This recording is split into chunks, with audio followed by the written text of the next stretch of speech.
became a career firefighter with the Howard County Department of Fire and Rescue Service, the chief of the medical division, or EMS, the unofficial historian of the Howard County Department of Fire and Rescue Service.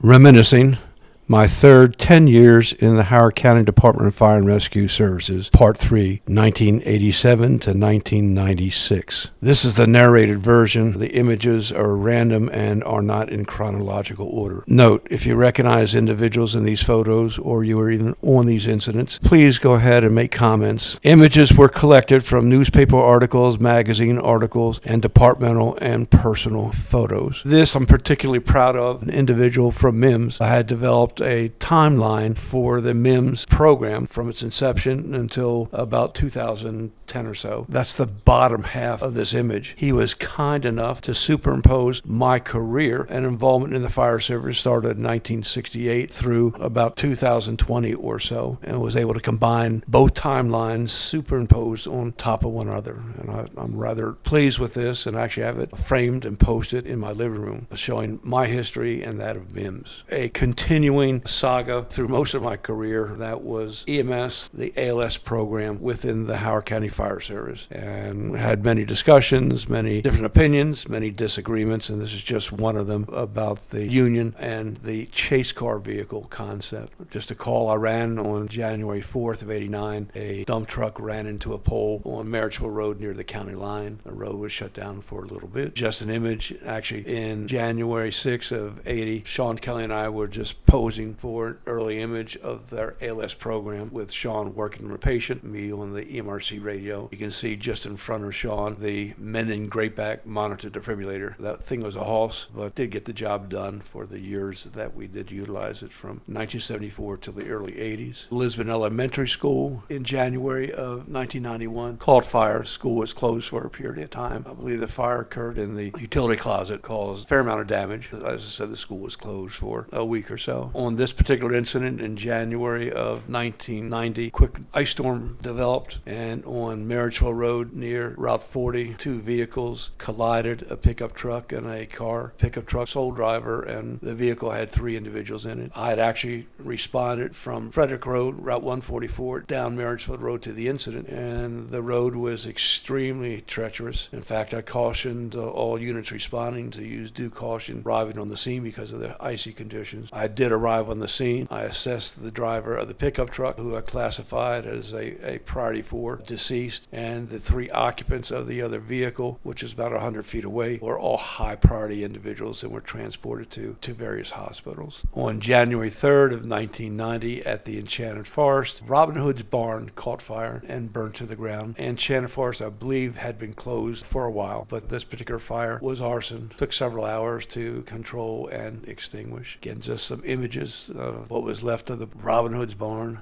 John Earp is on the extreme right-hand side, who became one of our fire marshals, fire investigators for the state of Maryland. He used to be in communications, a dispatcher, but went over and for many years was the lead investigator within Howard County. Call that I was on. Many of these calls, as I was reminiscing, I don't even remember, but I came across the fact that I was on the call itself as EMS1 and was there for a period of time, providing support to the incident commander and also as the PIO. On January 10th of 1990, 2 children had wandered off into the woods near the Patapsco State Park. A search was started late in the afternoon. It was January. It was going to be a very cold night. Time was sort of the essence to locate the boys who did not have appropriate heavy coats on. Police had started a search. Communications had contacted me about the search, and what I did was I notified all the fire stations in the county at that time and asked that any available firefighters to gather and report to a staging area. I believe it was designated as Station 8, a staging area, and who would then be transported down to the location to assist in looking for the 2 boys that had been lost.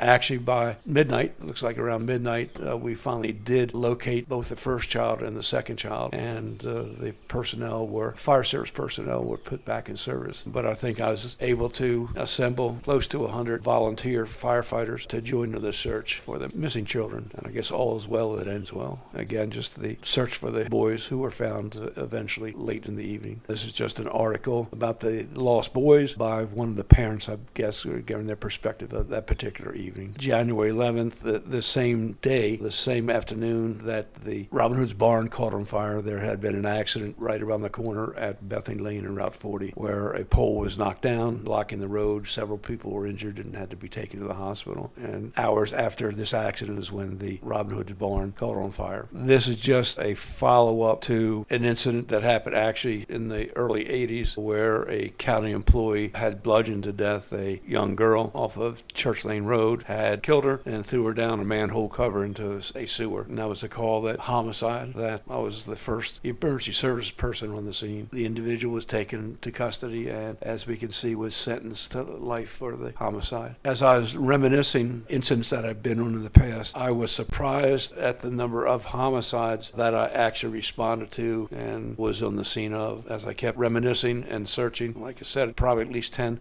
more homicides that I ended up being on. February 7th of 1988, coal train traveling through Hollowfield struck a car, causing some minor injuries. And again, the coal car that had struck the vehicle, they disconnected part of the coal train so traffic could cross the railroad crossing. In the background, you can see Raymond Faith, who is an incident commander, and myself walking towards the damaged vehicle. Just a whole bunch of incidents on Main Street, Ellicott City, 1989 or so, that we had an arsonist running around Ellicott City and caused multiple fires before he was apprehended. This is just one such fire, the Magic Emporium on Main Street. In 1988, January of 1988, a feature article on trauma, psychological trauma that sometimes causes distress, angst amongst us in emergency services. And this is an article about one such incident. Eric Proctor, early in his career, had experienced a very negative incident that involved a motor vehicle accident that killed a mother and a small child and injured others. It negatively impacted him, as many other folks on that incident, and most people in the emergency services run a call or two that really impact them. Eric was kind enough to be profiled about his journey through that particular incident and the assistance that was provided him after the incident that prolonged his career in the fire service, prolonged his career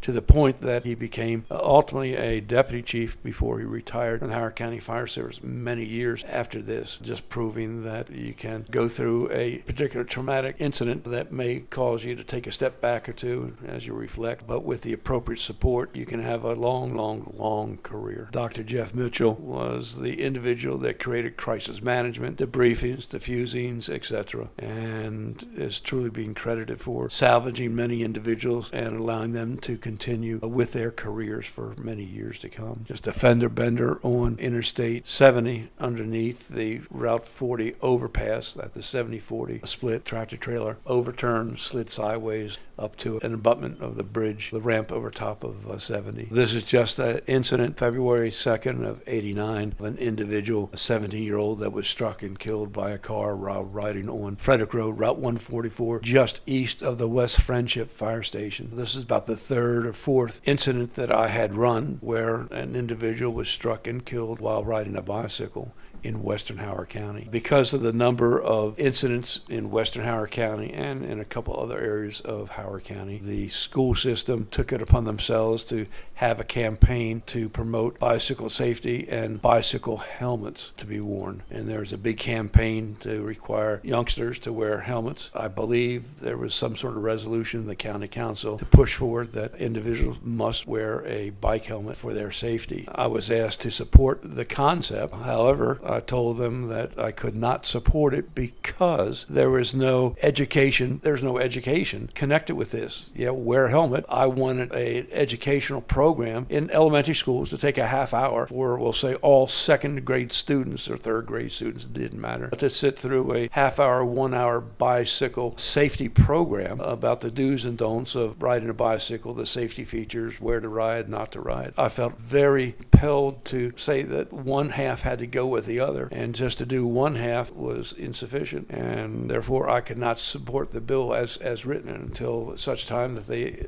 included an educational component. I could not support it. Needless to say, the fire chief and folks with the county council, whatever, were not happy with my decision not to support the bill as written. Again, just the continuing issue of ALS within the fire service, how it should be provided, what the mechanism was to provide it. Through most of my career, this concept or discussion would cycle every 2 or 3 years. Again, this is just back to the incident where the child was struck on Frederick Road near the West Friendship Fire Station, and that in itself led to bicycle helmet laws, which are good, but I felt that there needed to be a training component given all students in second or third grade, and that fell upon deaf ears. We ran a call where an individual had gone into a sediment pond, muddy area, and walked out and got caught in essentially almost something equivalent to quicksand. He was about 30 feet or something like that, and personnel had to respond and be innovative, getting out to him and getting him unstuck from the mud that he had been in. And it took a little while for us to get him out using backboard as a platform, etc., to get out to him and finally get him back to solid land. Again, this is another homicide that I responded to February 22nd of '89, where an individual actually, domestic situation, shot his wife and then shot himself. I was at that scene for a while until police were able to enter the building and confirm that the individual was deceased. Again, just the same article. Individual was actually, I think, a Maryland toll police officer, killed his wife and himself. Again, this is just another article about the individual stuck in the mud and how it took a while for us to get the individual out of his sticky situation. Again, just the same article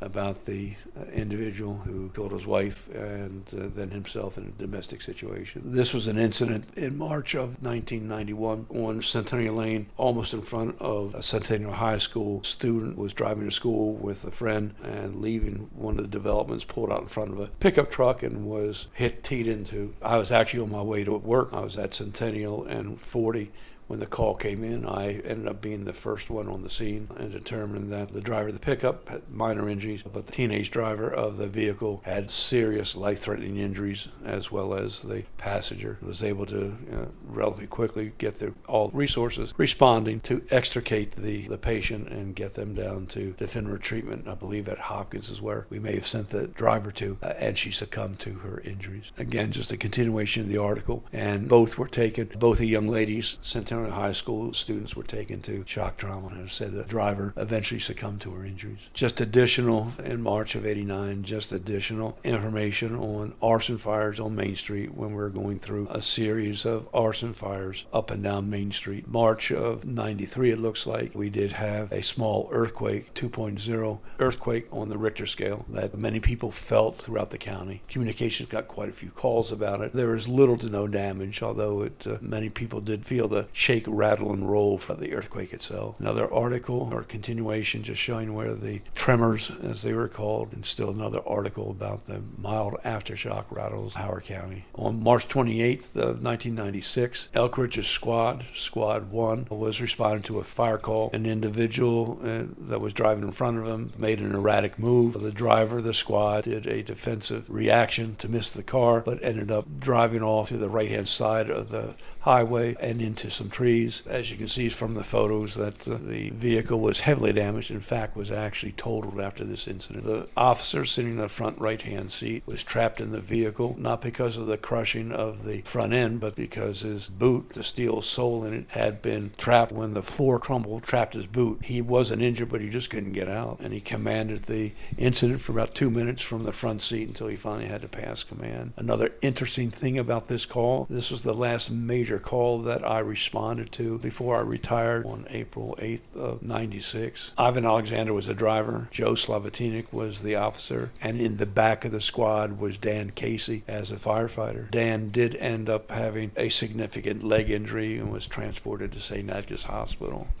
A bit of irony, I retired on April 8th. The next day, I went into the hospital to have multiple hernias repaired from a previous incident. And while I'm in the pre-op area, I'm laying there minding my own business and look over to my left, and he was laying there, but Dan Casey. He was going in to be operated on to make some final repairs to his leg for him to eventually leave, actually get hired by the Baltimore City Police Department. Sometimes you just never know who you're going to be next to in pre-op. And as I said, the squad itself was totaled after the fact. Another incident in March of '89, actually John Frank and I were eating lunch when a call came in for an industrial accident, and we responded to the location on Patuxent Range Road. A bulldozer was going up a steep embankment and then flipped over backwards and ended up crushing the operator. John and I had gotten on the scene first and confirmed that it was an obviously deceased individual. Again, just the same incident with a narrative. This is just a memo that I threw in there about a special operations unit, and I'm not really sure what the heck it was about, but it was a special unit that was being developed. People were selected based on their qualifications, etc. So you can see who was selected to be part of this operation. Whatever it is that these are the folks that were selected to serve on the team. Which team, I'm not really sure, but we were selected to be on the team. House fire, April of '88 off of Hollyhock Drive. The fire that I was on, I just don't remember it, but the units that responded said I was there. At that time, unit designations flip-flop back and forth from, for me, to EMS 1, Unit 5, Operations 2, 1 or 2 were my designation over the mid-'80s to the '90s when I retired. ALS paramedic program is still in the news. It's sort of the bane of my existence while I was in the fire service. Another incident where an individual was trapped underneath a tractor trailer at Truckers Inn, was pinned there for an extended period of time. I really don't remember it, but I was there. And again, fire service, talking about the chase vehicle. Union had adopted a philosophy that they opposed the chase car vehicle. This is just during a windstorm. In fact, it's the day of the Chamber of Commerce Awards program. A windstorm came through over Fireside and blew down a house that was under construction with construction workers inside. We ended up transporting 2 or 3 folks to area hospitals for treatment. Took a while to get them out because of the collapse, but got them out with any further injuries and transported to the hospital. Back in April of '89 on Interstate 70 in western Howard County, one tractor trailer rear-ended another tractor trailer that was parked on the shoulder, which created a significant rescue operation that took several hours to resolve. The gentleman in the white coat, center of the picture, is Rick Godfrey. You can see me on the upper right-hand side. Rick turned out to be the rescue or extrication sector commander, and I ended up being the overall incident commander for this incident. Ended up taking 3 individuals to, I believe, to shock trauma. I think all 3 went to shock trauma. And again, just the article in reference to the tractor trailers colliding, and again, an extended rescue operation just because of the type of vehicle and the angle of the cab of the vehicle. Inside the cab, you can see the face of Rick Godfrey trying to sort things out and expedite the extrication process. Again, just an image of the aftermath of the crash. One tractor trailer rear-ended another. Just an image showing the media there. Rick Godfrey is in the lower right, and I'm standing sort of in the center. Was the rescue coordinator, extrication section coordinator, and I was the incident commander. Jim Heller was there taking some pictures. Again, just looking at the incident itself. Kevin Utz is on the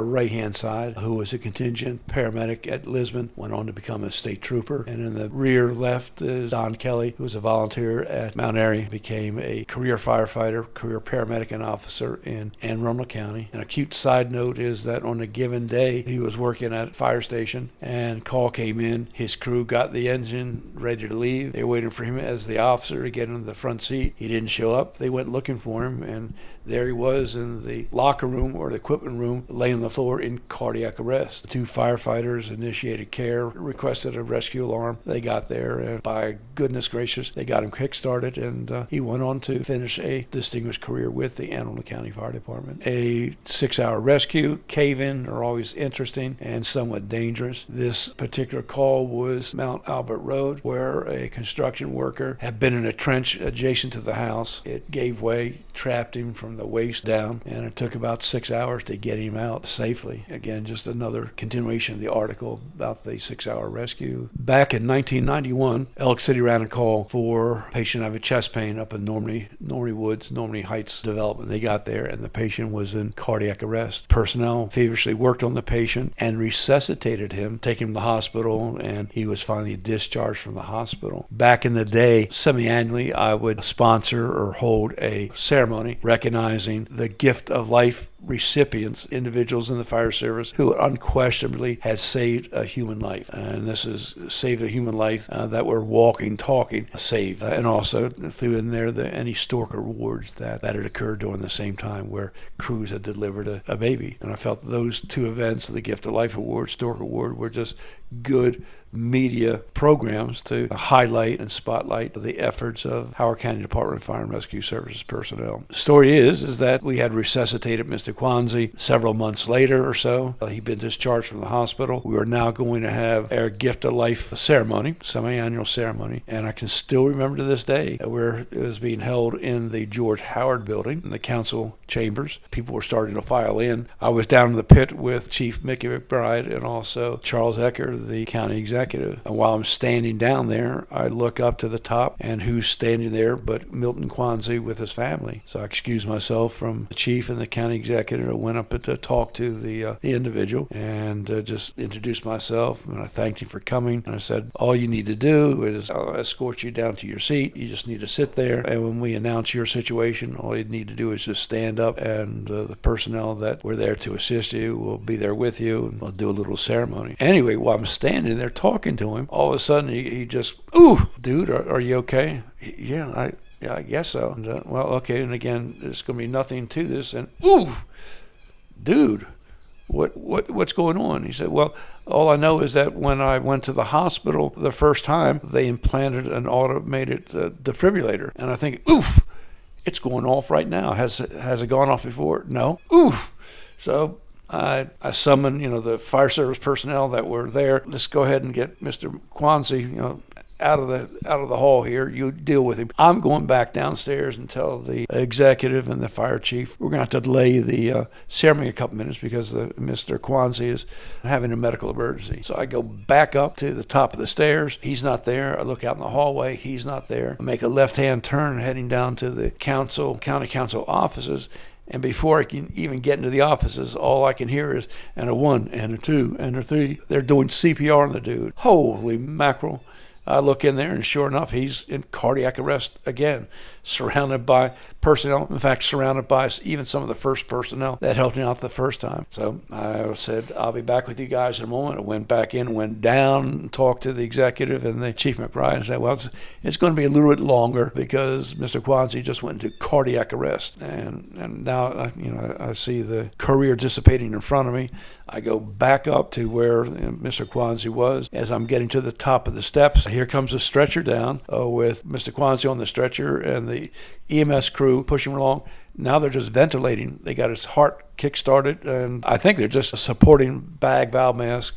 I think he's actually starting to breathe on his own. So, geez, it was. We got him kick-started again. I go back down to talk to the executive and the fire chief. Said, good news is that Mr. Kwanzi is on his way to the hospital, and they got him kick-started, and we can get started here in another 10 minutes.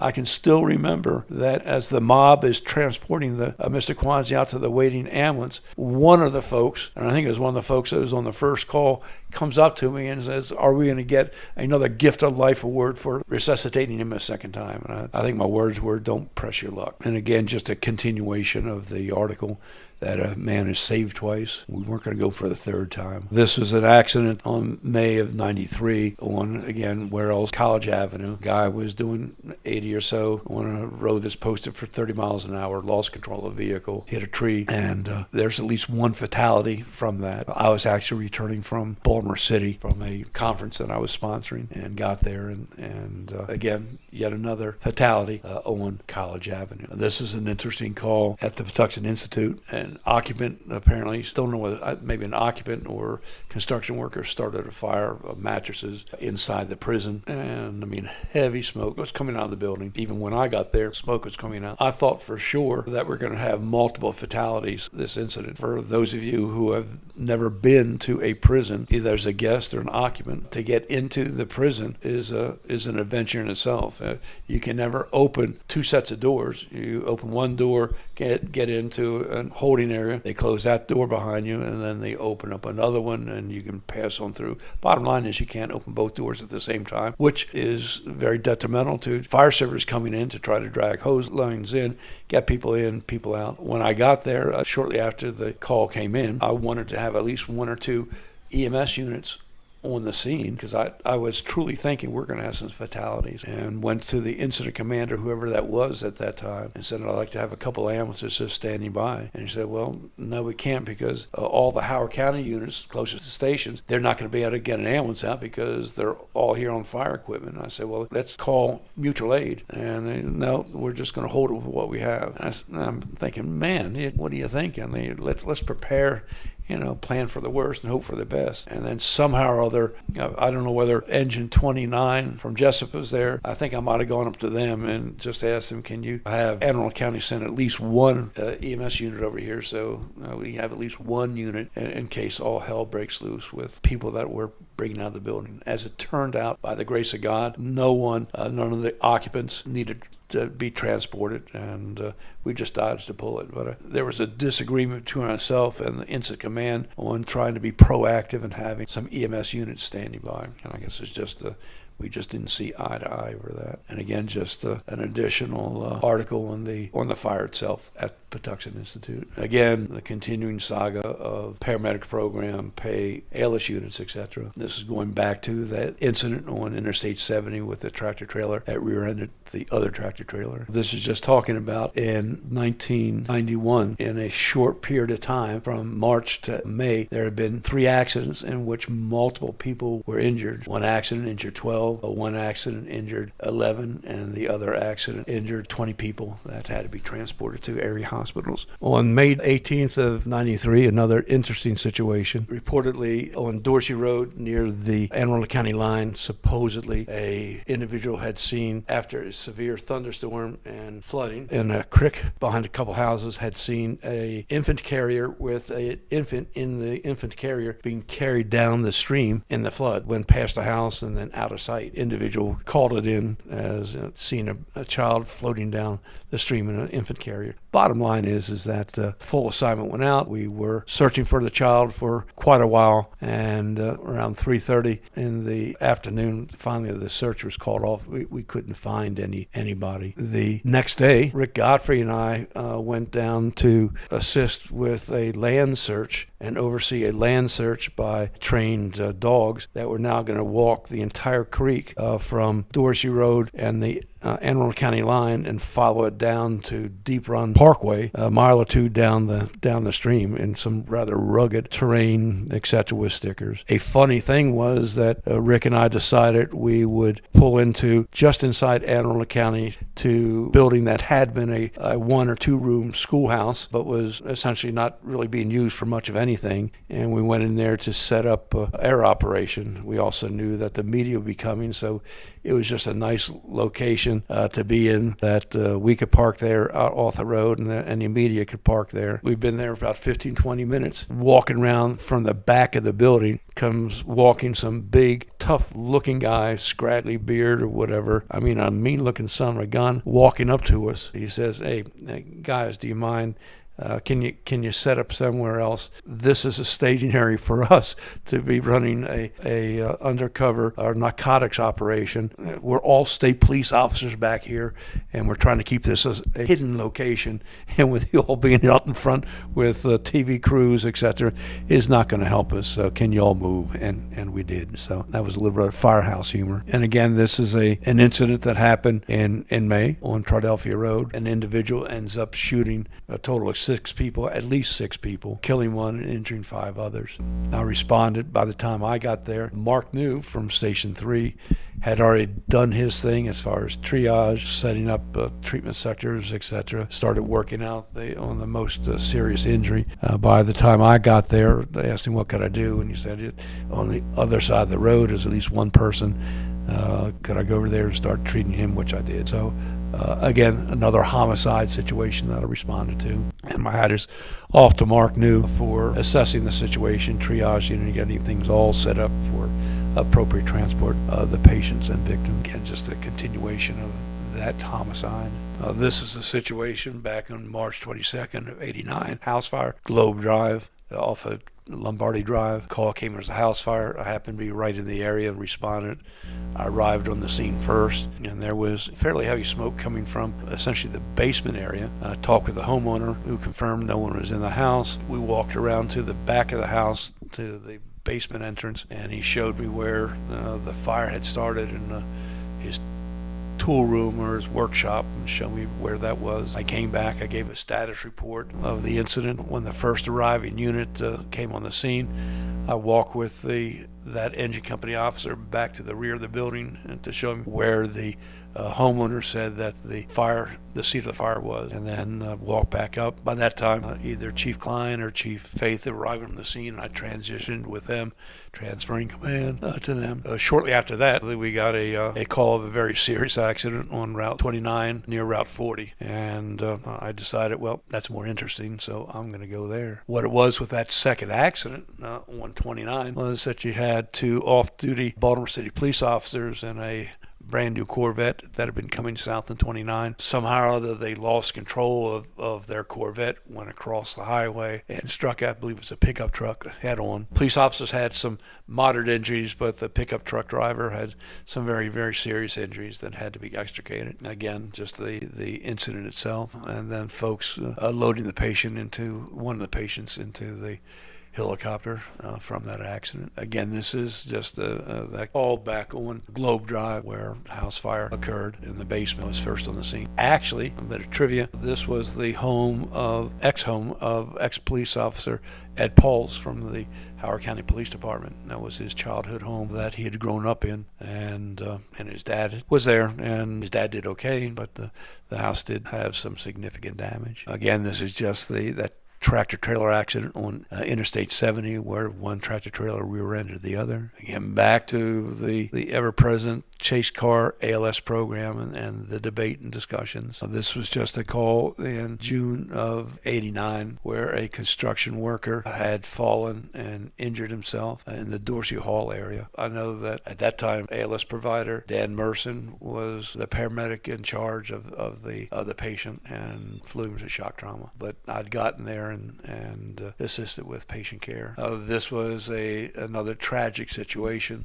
Actually, they're two separate tragic situations that occurred, I believe, within a year of each other. But this particular one, a car was passing through the intersection of Route 32 and 144 and had been struck by a milk tanker. The one individual was killed, I believe instantly, and several other individuals, all from Glenelg High School, were injured as well. And it was just a tragic situation where a young lady, high school, was killed in a traffic accident at 32 and 144. I don't have the information on it, but within a year, a second accident happened at the same location, this time involving two different vehicles with folks from Glenelg High School, but in two separate vehicles, crashed at that intersection, and it also killed at least one of those individuals in that accident. I think it may have killed two. So what a tragic situation at Route 32 and Route 144 West Friendship. This is a situation back on June 19th of 94, talking about a rainstorm. But even more significant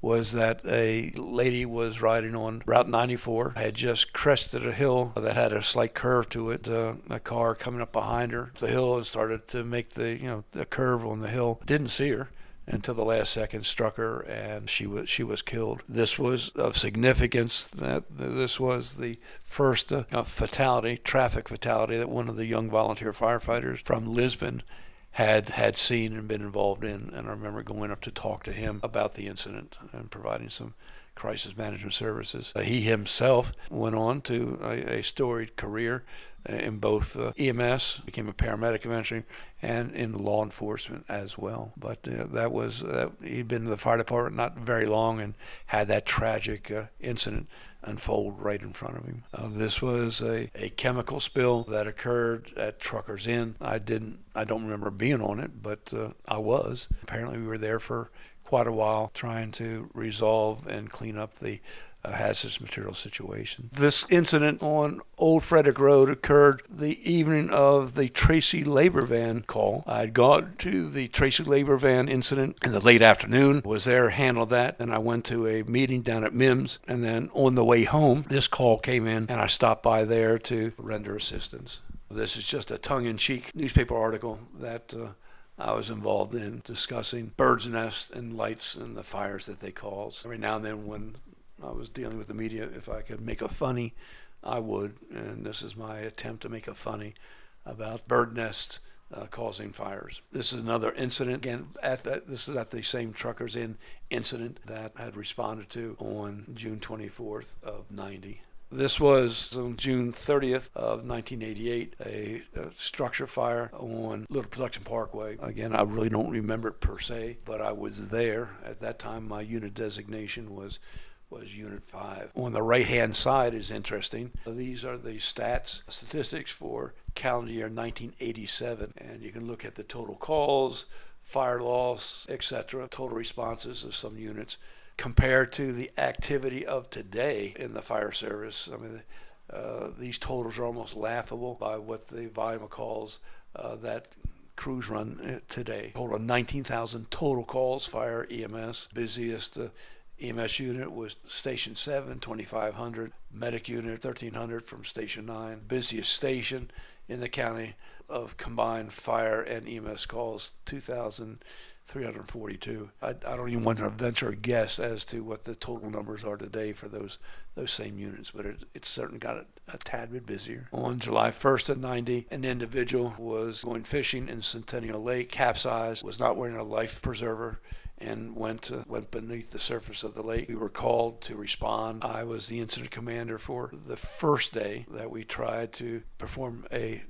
rescue. If you could find him within 1 hour, we consider it a viable patient to be worked on. But after 1 hour from the time of the call, if we hadn't recovered him, I just canceled the rescue to a body recovery effort. And we stayed there until about dark that particular evening, and came back the next day and continued the search to no avail. So we did not find the patient, the individual on the second day. And it wasn't until several days later that an individual did see the body of the person floating in Centennial Lake. Crews went down and recovered the body. Please use your remaining heartbeats wisely and not waste a single precious one.